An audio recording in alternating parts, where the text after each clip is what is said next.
It was Independent Deputy Maureen O'Sullivan's turn to represent the in that area. Now, they are saying that they are being ignored, contrary to what you replied there. Enda Kenny told him that his government was trying to ensure that mental health was no longer the Cinderella of health services. That's why a 90 million additional funding has been put in place with 1,100 posts dealing with community consultancy teams and mental health action teams where these are necessary.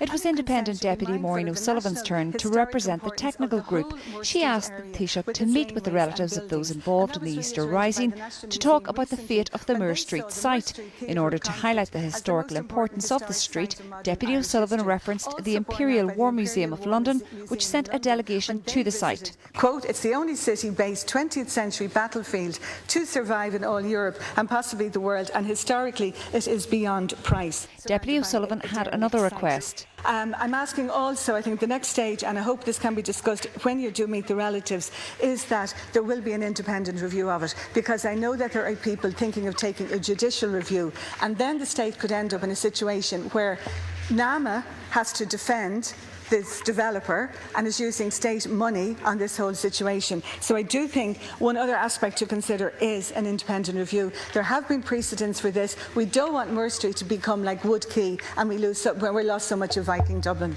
The Taoiseach said he had no control over the planning applications for anything outside of the National Monument, but he was quite sure about one thing. It's compatible, I assume, to retain some element of the lanes and the paths of history for those who might wish to travel on the journey of those who left the GPO and eventually got as far as 1417, or to go beyond that up towards the Rotunda and eventually where the actual surrender took place on the footpath.